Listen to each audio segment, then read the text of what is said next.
I am very happy to be here and would like to thank Emre for inviting me to participate in this conference.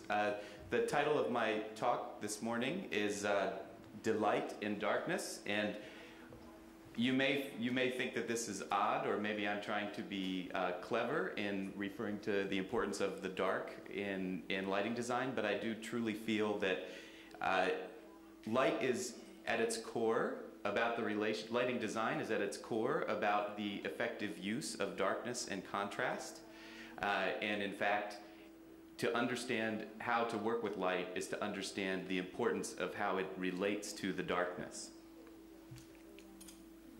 So the legibility of light as creating a hierarchy, creating an importance of one object over another, has to do with this sort of contrast in this hierarchy, as I mentioned.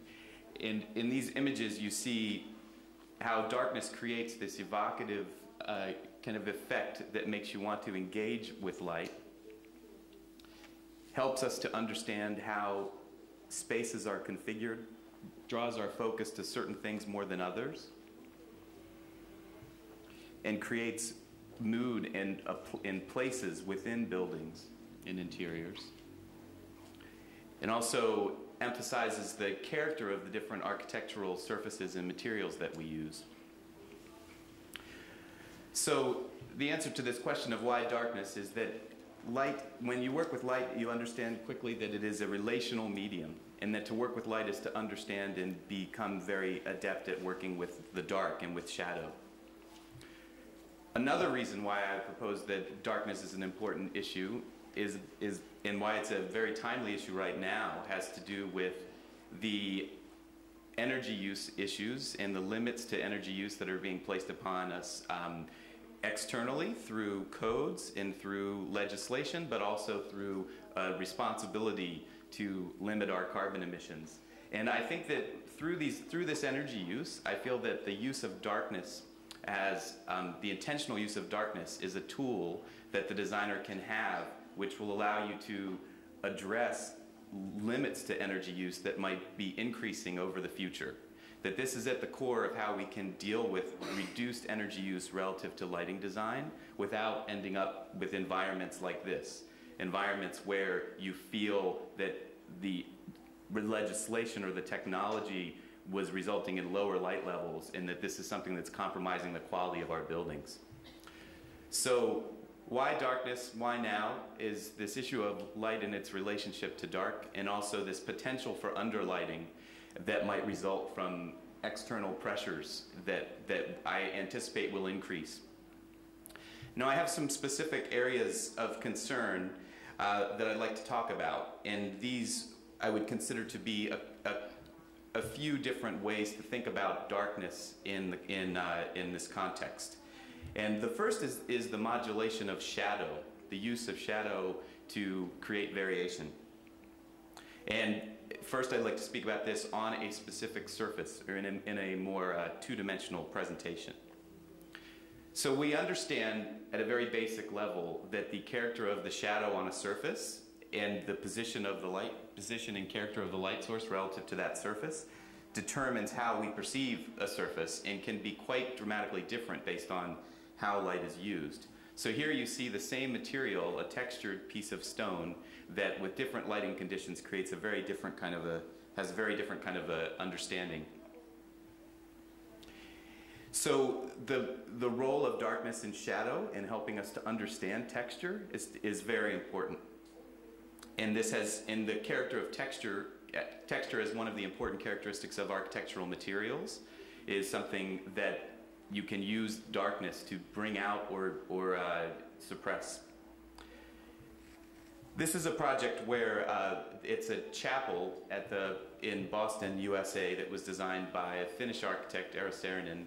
And in this project, the use of light is very integral to the architectural idea, and specifically the way that the architect considered the choice of material and the character of material. So here you see the image on this side is an interior view, and then you have a couple of exterior views of the same project. And this wall is the same material inside and out. And it's made of brick, but it's specifically made of the kinds of bricks that are usually discarded. But instead, in this project, the architect was interested in using those bricks in a selective way to create a texture on the wall, which was emphasized by different kinds of lighting conditions. So you see that as the daylight goes across this building, you read the curve of the exterior, and then you see these shadows cast at varying distances based on that texture. But then in the interior, you have a reflected light that comes in from below that picks up on these textures as they stand away from the wall. Another characteristic of materials that in the modulation of shadow on surfaces that's quite important is the use of reflective materials, and how these reflective materials can, through the use of shadow and the reflection of light, really, I think, offer a lot of opportunities for creating lighting interest without putting electric light onto these surfaces. I would propose this is the kind of lighting solution that you can think of as recycled light. So you have a reflection of a lit surround in a surface, that surface then becomes animated and illuminated, but without having any direct light on it. And this effect this phenomena can be used to great effect in complexity in an interior space. I know this isn't the kind of interior space that would work in every project, but you see that with very little light, and then the designed use of darkness, and then the use of reflective materials, you can create very complex spatial conditions that are very dynamic with very little light, where darkness is the theme. Now, in this issue of the use of modulation of light on surfaces, modulation of shadow, I'd like to quickly talk about something that I'm quite interested in the potential of, which is thinking about the use of darkness as a drawing element. I have training as a light artist, and one of the ways that I began to think about light differently in the art context, it was to think about the character of a shadow as being as important as the character of a line on a drawing. And so you see in this image very different kinds of shadows in terms of their characteristic.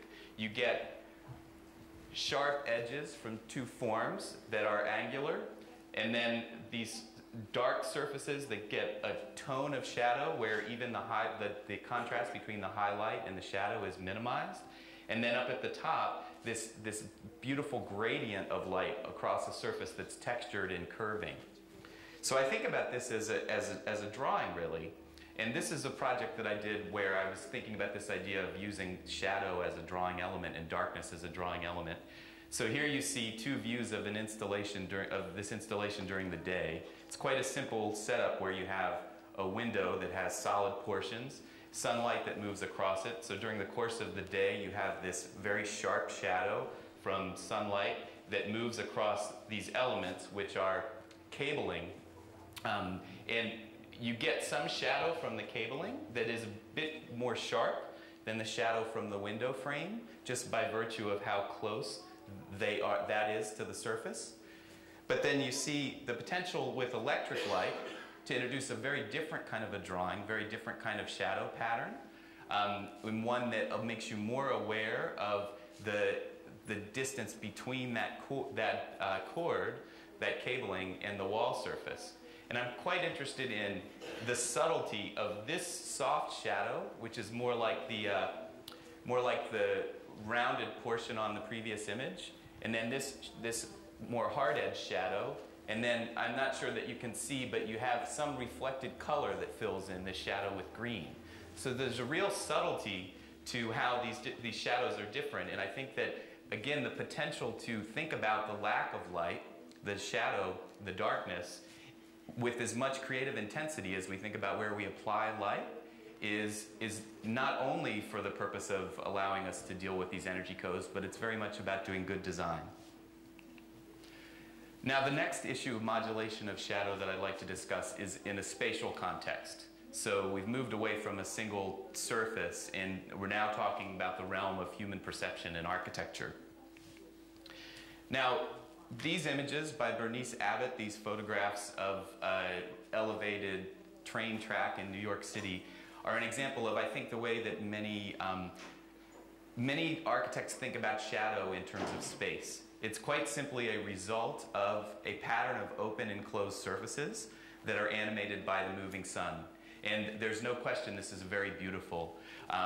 But what I would propose is that we should engage at a more high level of detail in thinking about this kind of shadow in space, in the relationship of the form making to the shadow that creates the place. Le Corbusier, in his seminal project in Ronchamp, uses it to great effect to draw the viewer into a corner of the building that they might not otherwise go. So this phenomena that you would have relative darkness with light in a distance, and to bring people into the architecture is always very effective. We are very simple people in moving around buildings. We follow this rule where if there is light, we will go to it. Now, in a related effect, this is a project by Daniel Libeskind, the use of shadow and light to emphasize distance, in this case height, is something where, as an architect or interior designer, your ability to modulate using shadow how we perceive space to determine how large a room feels or how small a room feels has everything to do with the shadow and how it's used. So relatively speaking, this is not a very tall space, but because of the use of light at the end and the fact that we measure that distance with the pattern of darkness, creates this impression of great height. Now, I'm not telling you anything that you don't know as people that are from Turkey. This project is one that I was very fortunate to be able to experience for the first time on this trip, but I've been quite interested in it and used it as an example in my various classes and lectures before. But the use of light in the Sultanahmet Cami to lower the space through the hanging light fixtures and then raise the space when you're outside of this, the use of darkness to be able to create that dynamic perception of space is something that I think is incredibly effective and has very much potential for being used in different kinds of architecture. But again, it's very much about how you use this darkness to create perceptions of space, to really have, as an architect or interior designer, control over how people perceive the scale and what they look at and how they feel in terms of size. Now, this is another view of the MIT Chapel by Eero Saarinen. And in this project, what you see is a beautiful use of light and shadow to be able to create dimensions within space, to emphasize visually a hierarchy that places one object in front of another, and through the contrast of light and dark. And you'll see in this project very effective use of the selection of finishes and surfaces to create these very complex effects by very simple means. So you have a single skylight at the top, and then this hanging sculpture, which is made up of reflective mirrored pieces that hang at varying positions and varying angles. But we understand that if this was all a solid wall, we'd have much more light here than we have here. That there's more light closer to the source and less light further away, more darkness further away. But here you see that the sculpture is configured in such a way that the reverse is understood in terms of how we perceive the architecture. So because there's more of a density of elements that reflect light down low and less up high, we perceive this to be brighter than this. So in this case, I would propose that the use of darkness is actually the use of a void, the lack of light in between the pieces at the top. So thinking about the kind of darkness that occurs in outer space, for example, if you are in outer space, it is filled with light, but you don't perceive that light until there's a star or a moon or a planet to reflect that light. So it's a darkness that's full of light. And I would propose that this also is a darkness that's full of light. And it's done through this use of the modulation of shadow. Now, there are many fine examples of contemporary architecture and contemporary lighting design here in Turkey as well. And this project, I think, is a great example of using darkness to layer space. Again, how we perceive the depth of space, but in this case to make a flatter space or to expand it. And you see that this lack of light is as more important, arguably, to how we create these perceptions of depth, and we build a hierarchical sense of space visually, and really think of this as a compositional element.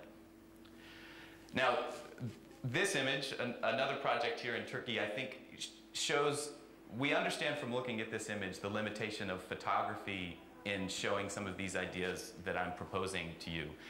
And that is that we know that this water and the sun, the angle of the sun, and the reflection over here would never be fixed. We don't perceive it as a fixed element. It changes in time. It's very dynamic. And I would propose that this is another kind of darkness that we should be considering and is quite underutilized at the moment, which is the use of darkness over time, and what role time might play. Now, quite simply, this is I think a very elegant project that uses a very simple premise, which is to create a single daylight aperture, which, as the sun moves across the sky, creates very dramatically different lighting characteristics on an interior. Any of you who have ever tried to work with the sun as a light source, quickly you learn that the Earth is moving very fast, and it moves very dramatically. It changes more than we perceive in most cases. So this is quite simply, I think, a demonstration of that reality. But I think there's potential to use these kinds of ideas of time and darkness in electric lighting schemes as well, in buildings, in this case, that have no access to daylight. This is a project by the American lighting designer who was responsible for providing the lecture which originally introduced me to lighting design, and his name is William Lamb. He received the Lifetime Achievement Award from PLD magazine this year. And this was a project that he did in the early 1970s for a new underground subway system in Washington, D.C. And it's quite an effective project, I think, at integrating light and architecture, in that your sense of where the luminaires are is quite mysterious. It's all very interconnected. But one of the ideas that I think is the most beautiful is that he considered the shadow from the trains as they come into the station. So as trains come in and out of these stations, you get this drawing over time of shadow on the vault. This is because the light sources are located down here intentionally between the two trains. And it was in a lecture where someone challenged him and said, "You didn't think about this, it just happened, and then you were happy that it happened." And he pointed them to the line of shadow, and how it hit perfectly between two coffers in the ceiling. And he said, "I did think about it, and it's something he was very interested in, bringing this element of time to a space that didn't have daylight." I think that there are many, many more other opportunities to incorporate time and darkness in lighting design. And this is something that, in the context of energy use, I feel has great potential for us to reduce the overall energy use without compromising the quality of the spaces that we make. So I've presented this issue of modulation of shadow, talked about it on surfaces and in space. I think that I've shown some nice pictures to keep you interested in this topic. Now I want to talk about some of the science. The human eye, which is ultimately what, as a lighting designer, you are most concerned with, is how people perceive the spaces that we make. And specifically this issue of adaptation, which has to do with how the eye adjusts to different conditions and what the limits to those adjustments can be, and specifically this issue of perception, which I've mentioned before as so integral to how we understand the visual environment and how that is related to brightness. So the human eye is really what we're talking about here. So an understanding of how the human eye works is critical to using darkness in a way where you don't end up creating a darkness that has an adverse effect on what you're trying to achieve. So a couple of very important issues to understand about the human eye in this very brief format I wanted to make sure everyone was reminded of, is that our perception system is, we understand the visual stimuli that comes in and as a combination of the light that comes in and then how it's converted to our brain. And this relationship of the eye to the brain is where perception occurs. So there are many times when the conditions that we're presented with might actually be able to trick the eye or trick the brain, but that the relationship of those two elements is very key. Another very important element to understand about the eye is that it's constantly in flux. It's not fixed. If you're presented with the same exact lighting condition over time, and then that lighting condition ceases to be the same because your eye adapts to it. So if you're in a light room, your eye will adjust and make the room seem a bit darker. If you're in a dark room, your eye will adjust and make it seem brighter. The constant is that it's always changing. So this element of change is something to be very mindful of. Now, another very critical issue relative to the eye is the incredible range of brightness that we can perceive. And so here you see the two extremes, the extreme darkness of a candlelit room and then the extreme brightness of a bright sunny day. Now, Bill Lamb, in his book, his seminal book, Perception and Lighting as Form Givers for Architecture, identified commonly experienced brightness levels. Now, I want you to notice, first and foremost, the sort of range from 0.001, which would be night vision when your eye is completely adjusted to darkness, all the way up to 10,000, which would be the direct view of a bright light source. Now, specifically, I pulled a couple of numbers out of this list so that you can see the relationship of the candlelit room to the bright sunny day. And you see the order of magnitude. Our eye can perceive these two extremes. This is a huge range. But within that range, all things are not equal, which is what I'd like to talk about some more.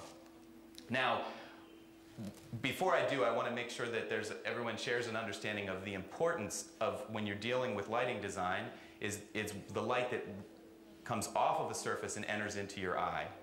This is more important than the amount of light that hits the surface in terms of how we perceive brightness. So the unit here, this FL, is foot Lamberts, which measures luminance. So that's the amount of light that comes off of that surface and has the potential to enter your eye. So here you see a very strong representation of the importance of the decisions you make about finishes and how dark a surface is relative to how bright the room is perceived. These two rooms are exactly identical, except for the finish on the wall. One is all black and one is all white.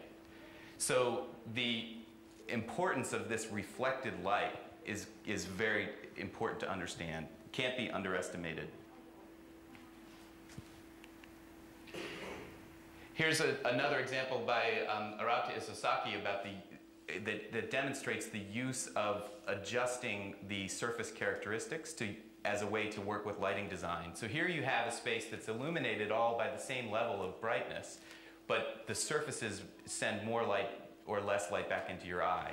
So this is something that I'm quite interested in that the potential to create lighting hierarchy without adjusting light levels with the same light level. I think this is something that shouldn't be underestimated in terms of the potential and the importance of the decisions that you make about finishes and colors in determining how a space feels. This idea of limiting the reflection and simply using the variation in a surface reflection to create a hierarchy in spaces that have uniform light levels was used to great effect on this project by the office. Lighting design is the Office for Visual Interaction, and architect is Zaha Hadid. And you see that it's a theme that carries from the outside to the inside. So this was a project that, although it's quite sophisticated in the result, had, as I understand it, a more limited budget than some projects of this scale. So there was an interest in using very simple lighting fixtures and very simple lighting solutions to create complex effects. So here you see in this space, it's very much like that Arata Isosaki image where the entire space is lit relatively evenly by these fluorescent luminaires, but through the use of dark finish, there's a hierarchy that's created between the stair and the surrounding environment. So the human eye adapts to these different conditions. We understand that our perception of brightness is quite related to this surface reflection, and that the eye has this huge range of what it can receive in terms of input. Now, I also would like to talk here about the implications of overlighting, and this again is relative to this issue of as a design community, my argument that we need to further embrace and more increasingly embrace the use of darkness as a design element. Because I would propose that there are many spaces that are overlit, certainly many in my country that are overlit, and that the implications of this overlighting are greater than just the effect of the space that has too much light. It has to do with this, your eye constantly changing, and therefore the spaces that are adjacent to it are also affected. So in this context, I'd like to just quickly make sure that we all share an understanding of the impact of glare on our ability to perceive environments. So glare I would define as a brightness that obscures. So it's a brightness that limits our ability to see what we would like to see. So you see the image on the left when there were it was very sort of crude understanding of lighting hardware in a retail environment, in a set of shops.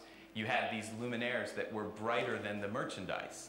So this still exists in many cases in retail environments where this interest in overlighting, this thinking only about the addition of light and less about where it should be subtracted to get greater effect, was something that wasn't understood, but in many cases I think it's still not understood.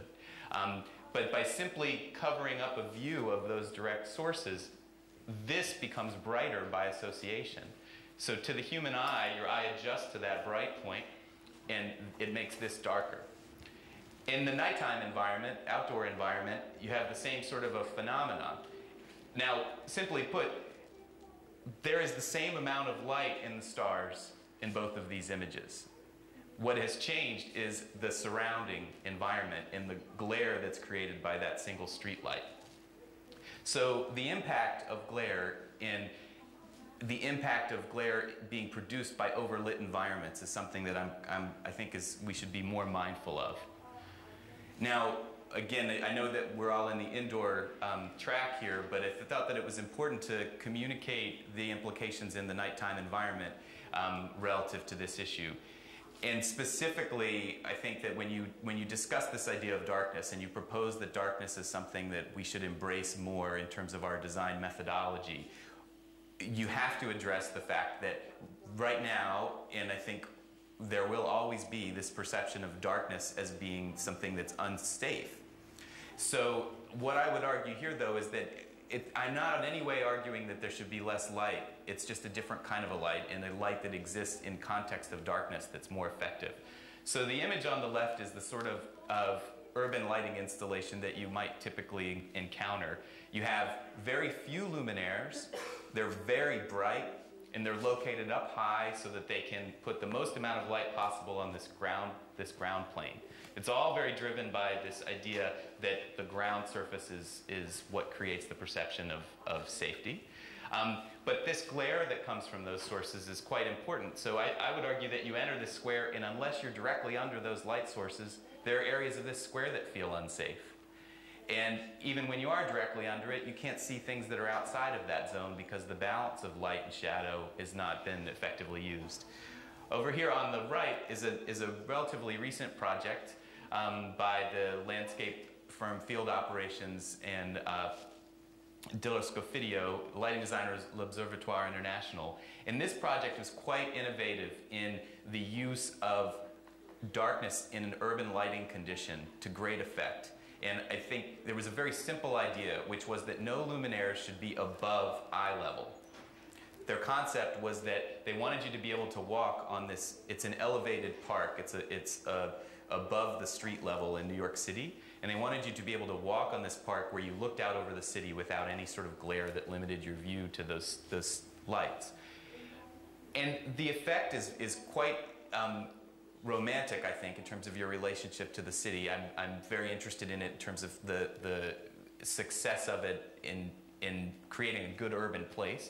But I also feel that it creates a place that's perceived as being very safe, even though there's no light that's on up above your head, which is the typical requirement for security lighting.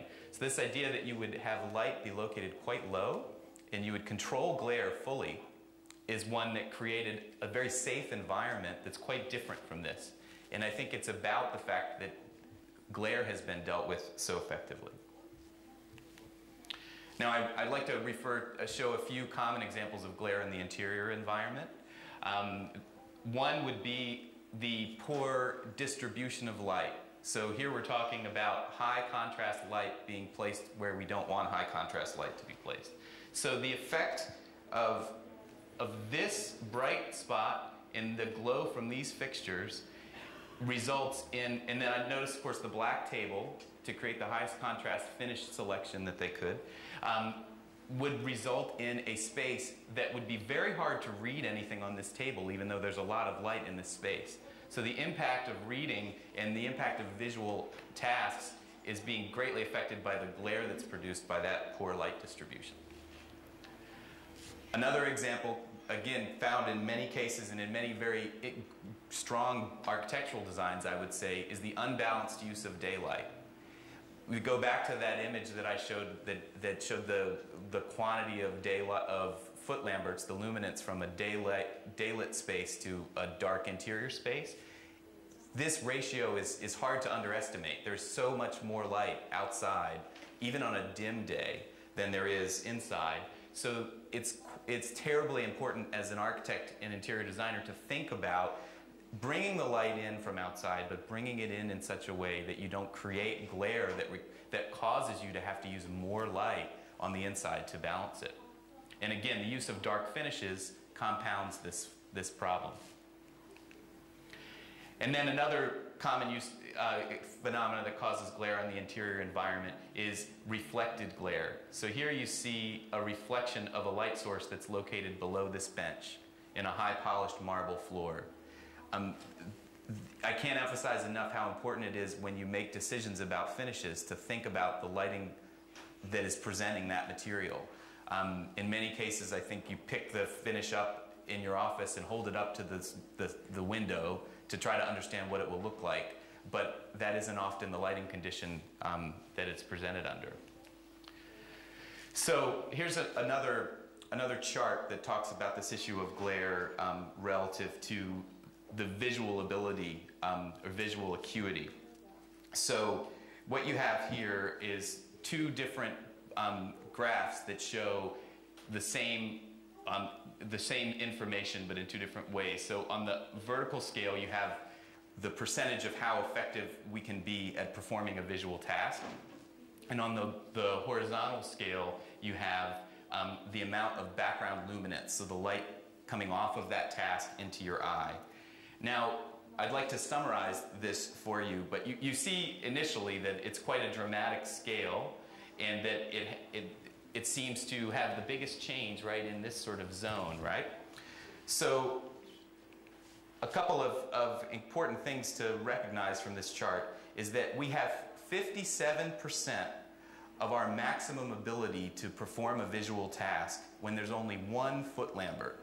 Very, very low light levels. So the difference between complete darkness and just a little bit above complete darkness is very dramatic in our ability to perform a task. When we increase from 1 foot lambert to 10 foot lamberts, we go up to 78% of our maximum ability to perform a task. And then when we go from 10 up to 20, we only gain 3 more percent. So we're at 81% of our ability at 20 foot lamberts. So 20 foot lamberts is right here. That daylight condition, the 10,000 foot lamberts, is all the way over here. So the difference between here to here is minimal. We can keep adding light, but we don't gain anything in the way of ability to perform tasks. And in fact, we lose the ability to even create hierarchy. If you start with a very lit space, to make an area more lit is quite hard to do. You've already raised up the scale such that you have a very hard time in creating any contrast. So we're talking about diminishing returns here. Now, I'd like to show an example of what I think is a project that's quite guilty of this phenomena. I should note that this came off of the website of an electrical engineering firm in their portfolio section. So this is something that they see as being good design. This is what they're striving for. This is in their lighting design section of their portfolio. So you enter this building in an atrium that has arguably much more glazing in the horizontal, probably causing some glare, but we don't have such an issue of glare there because there's so much light on the interior. Skylight has translucent, it's a translucent glazing material, so the light that comes in there not only creates a very diffuse light, but makes itself be very, very bright. And then they've even added these wall sconces. I think you could take them away and the impact on the light levels would be very minimal. But so it's a very bright space. You come in from outside, it's very bright. You come into this space, it's also very bright. So then you go into the corridor.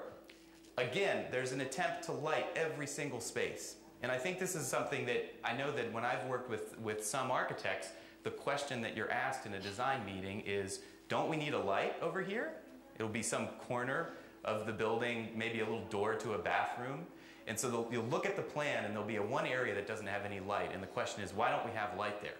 So I argue that we need to start asking the question, don't we need darkness here? But this corridor is a great example of every surface being illuminated. And this, to what effect? I mean, what sort of task happens in this corridor where you need to have that much light? Is there a student that sits in the middle of the hallway and reads their book? You know, it's quite a high light level. And then, this is the cafeteria. I mean, it's amazing. So you see this in terms of overlighting. You go from a space that's of less light to that's already of a lot of light to a space of more light to a space of, you know, how much light do we need? And, you know, if I came into this project, I could, with great effect, just turn off half of the luminaires and create a much better building, a place that people wanted to be and what functioned much better.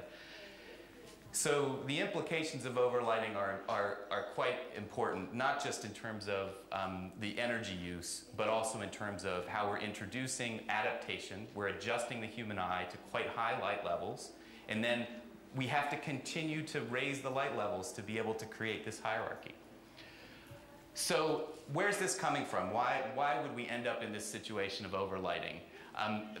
Here are a few trends in recommended light levels that came from the regulatory agencies over the various periods. And you see that this is not limited to the USA, even though it certainly has been, it's probably as bad there as anywhere. But you see starting in the 1930s, we had very low light level requirements, relatively speaking. And then peaking in the 1970s, those light level requirements just went through the roof. They went up so high. I mean, from 150 lux to 1400 lux. I mean, so this overlighting was regulated. And what I'm proposing here is that we need to, as a design community, change this trend. We need to change the cultural expectation of more light being a new project. We need to embrace this. At the same time period, you see a graphic of the nighttime sky, which I think is another example.